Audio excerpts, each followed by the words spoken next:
Hello दोस्तों, कैसे हैं आप सब। मैं आप लोग को आज एक न्यू कहानी सुनाने जा रही हूँ जो कि सास बहू पर आधारित है। आजकल की सास कैसी होती है एक कहानी में दर्शाया गया है और कहानी का नाम है बहू भी थक जाती है। और ये कहानी आप सबको काफ़ी पसंद आने वाला है, तो पूरा सुनिएगा। और अगर आपको पसंद आए तो लाइक, सब्सक्राइब, कमेंट और शेयर ज़रूर कीजिएगा। तो शुरू करते हैं आज की कहानी। सौम्या की शादी को अभी 4 माह ही हुए थे, फिर भी उसने एक बात अच्छे से जान ली थी कि अगर उसकी सासू माँ दूसरी औरत की तरह नहीं है और बहुत अच्छी हैं। हनीमून से आने के बाद सौम्या को भी ऑफिस ज्वाइन करना था। पहले ही दिन जब सौम्या ऑफिस से आई तो सासू माँ ने पहले पानी, फिर जूस और चाय के साथ घर के बने हल्के फुल्के स्नैक खिलाए। सौम्या का पति गौतम उसके आने के कम से कम 1 घंटे बाद आया।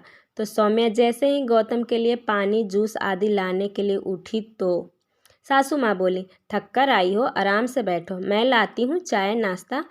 तो सौम्या से पहले गौतम ही बोल पड़ा, माँ, बहू पर बड़ा प्यार आ रहा है। मुझसे ऑफिस से आते ही काम करवाती थी। और सौम्या यानी अपनी बहू को बिगाड़ो मत।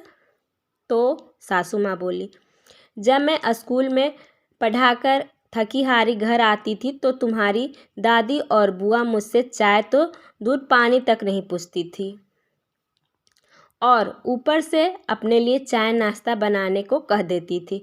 उसके बाद रात का खाना और फिर सुबह की तैयारी। सुबह घर के सारे काम और सबका नाश्ता और खाने की सारी तैयारी करके स्कूल जाती थी। फिर स्कूल की नौकरी, वहाँ भी सारे दिन खड़े होकर पढ़ाना। न ढंग से खा पाती थी और न सो पाती। शरीर को भी आराम नहीं मिलता था। और तेरे पापा भी दादी की बातों में आकर जाने अनजाने बहुत दुख देते और कहते, करती क्या हो स्कूल में, बस क्लास में कुर्सी पर बैठकर पढ़ाना ही तो होता है। जब तू होने वाला था तो मैं बहुत बीमार हो गई थी और जैसे तैसे मैं सब कर रही थी। फिर एक दिन अचानक से सुबह नहाते समय मैं बाथरूम में गिरकर बेहोश हो गई। उस पर भी तेरी दादी का कहना था सब नाटक है, मैंने भी तो 10 बच्चे पैदा किए हैं। डॉक्टर के बेड रेस्ट की सलाह दी। तब तेरे नाना नानी अपने साथ ले गए थे। वहाँ जाकर आराम मिला और अच्छे खाने पीने से सेहत भी सुधर गई, क्योंकि सिर्फ दवाइयों से कुछ नहीं होने वाला था। 5 महीने बाद तुम्हारा जन्म हुआ, लेकिन तेरे पापा फिर भी नहीं सुधरे। तेरे पापा और दादी की नित नई पसंद और फरमाइश का खाना बनाती। कभी कभी नौकरी छोड़ने का मन भी करता, लेकिन तेरे होने के बाद बढ़ते खर्च और पापा पर बुआ की शादी का कर्ज, मैं कभी नौकरी छोड़ न पाई। मैंने सारी जिंदगी जो दुख भोगा वो मैं अपनी बहू को नहीं देना चाहती। इसलिए तुम्हें बचपन से ही सारे घर के काम भी सिखाएं ताकि ईगो तुझ पर हावी न हो बेटा। इसके लिए भी पापा दादी से 4 बातें सुनती लेकिन कुछ न कह पाती।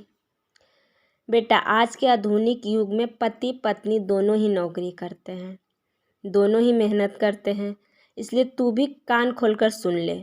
बहू का साथ निभाना और हर छोटे बड़े काम में उसकी मदद करना, क्योंकि जिस पर बीतती है ना उसी को पता चलता है। मैं तेरे पापा और दादी को तो ना बदल सकी, लेकिन मैंने अपने आप को बदला और समय के साथ चली।